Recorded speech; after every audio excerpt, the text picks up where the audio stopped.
Beauty और beast की कहानी। बहुत समय पहले की बात है। एक नगर में रॉबर्ट नाम का व्यापारी रहता था। उसकी 3 बेटियां थीं, जिन्हें वो बहुत प्यार करता था। व्यापारी को अपनी सभी बेटियों की चिंता रहती थी, क्योंकि उसे व्यापार के लिए विदेश जाना पड़ता था। जब भी वह वापस आता था, तो अपनी बेटियों के लिए कोई न कोई उपहार जरूर लेकर आता था।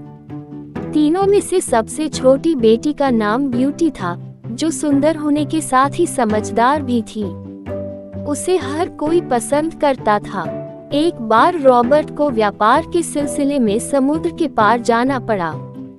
लौटते समय एक बहुत बड़े तूफान के कारण उसका सारा कमाया हुआ धन समुद्र में डूब गया।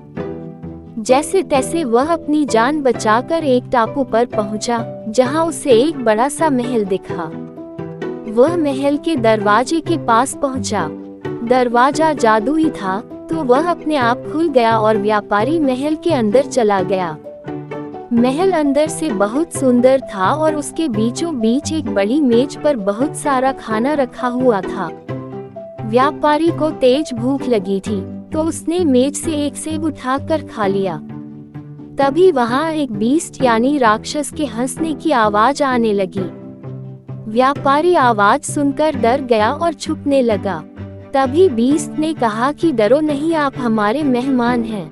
आराम से खान खाकर आप जा सकते हैं। बीस्ट के व्यवहार से व्यापारी बहुत खुश हुआ और उसने पेट भरकर खाना खाया और उसे धन्यवाद कहकर जाने लगा। महल से बाहर निकलते हुए व्यापारी की नजर एक गुलाब पर पड़ी।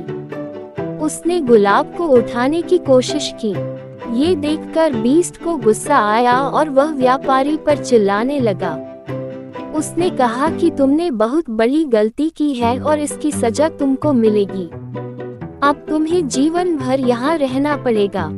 ये सुनकर व्यापारी डर गया और उसने कहा कि मुझे माफ कर दो। घर में 3 बेटियां मेरा इंतजार कर रही हैं। मेरे अलावा उनका कोई नहीं है। तब बीस्ट ने कहा कि यदि तुमको यहाँ नहीं रहना है, तो तुम्हारी जगह किसी और को यहाँ रहने के लिए भेज दो। व्यापारी दुखी होकर अपने घर चला गया और उदास रहने लगा। उसकी उदासी देखकर तीनों बेटियों ने कारण पूछा। तब रॉबर्ट ने राक्षस के महल की पूरी बात बता दी। पिता की बात सुनकर ब्यूटी कहती है कि वो महल जाने के लिए तैयार है। रॉबर्ट ने उसे समझाना चाहा कि ऐसे ही किसी महल में जाकर रहना अच्छा नहीं होगा। उसका पूरा जीवन बर्बाद हो जाएगा। ब्यूटी ने पिता की बात बिल्कुल नहीं सुनी। मजबूर होकर रॉबर्ट ने बीस्ट के महल में अपनी सबसे छोटी बेटी को भेज दिया। महल जाकर ब्यूटी ने सभी को अपने स्वभाव से दोस्त बना लिया। बीस्ट भी उससे खुश था। थोड़े समय बाद बीस्ट को ब्यूटी पसंद आने लगी थी और वो उससे शादी करने के सपने देखने लगा। ये सपना देखते ही वो हर बार यह सोचकर डर जाता था कि वह एक राक्षस है। उससे इतनी अच्छी लड़की कैसे प्यार कर सकती है। एक दिन उस राक्षस ने ब्यूटी से पूछा कि क्या वो उससे शादी करेगी। ब्यूटी ने बिना डरे राक्षस को मना कर दिया। ब्यूटी के मुंह से ना सुनने के बाद बीस्ट दुखी होकर चला गया। राक्षस रोज ब्यूटी से शादी की बात करता और वह रोज मना कर देती। देखते ही देखते बीस्ट ने उसे अपने घर वापस जाने की इजाजत दे दी। ब्यूटी बहुत खुश हुई। फिर राक्षस ने ब्यूटी को एक अंगूठी देते हुए कहा कि अगर तुम्हें कभी भी वापस आने का मन करे, तो तुम इसे अपनी उंगली से उतार देना। ब्यूटी घर पहुंची और अपने परिवार के साथ खुशी खुशी रहने लगी। 2 हफ्ते बाद उसे अचानक राक्षस की याद आई। उसने हाथ से अंगूठी उतारी और महल पहुंच गई। वहां जाकर उसे पता चला कि बीस्ट बीमार पड़ गया है। तब ब्यूटी ने उसका बहुत ख्याल रखा और वो कुछ दिन बाद ठीक हो गया। ठीक होने के बाद राक्षस रोज ब्यूटी की सेवा करता था। उसका प्यार देखकर ब्यूटी को वह पसंद आने लगा। एक दिन जब दोबारा राक्षस ने उससे शादी के बारे में पूछा, तो ब्यूटी ने हाँ कर दी।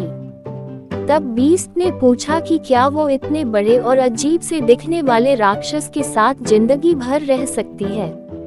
उसने कहा कि हाँ, वो उससे प्यार करने लगी है। ब्यूटी ने जैसे ही ऐसा कहा तो वह राक्षस अचानक राजकुमार बन गया। तब राक्षस ने उसे बताया कि वह बुरे श्राप के कारण राजकुमार से बीस्ट बन गया था। उसने कहा है कि यह श्राप केवल सच्चे प्यार से ही दूर हो सकता था, जो हो गया।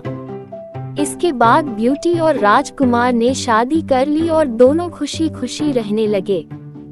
कहानी से सीख, किसी की भी शक्ल देखकर उसे अच्छा या बुरा नहीं कहते। इंसान के चेहरे की जगह उसके गुण देखने चाहिए।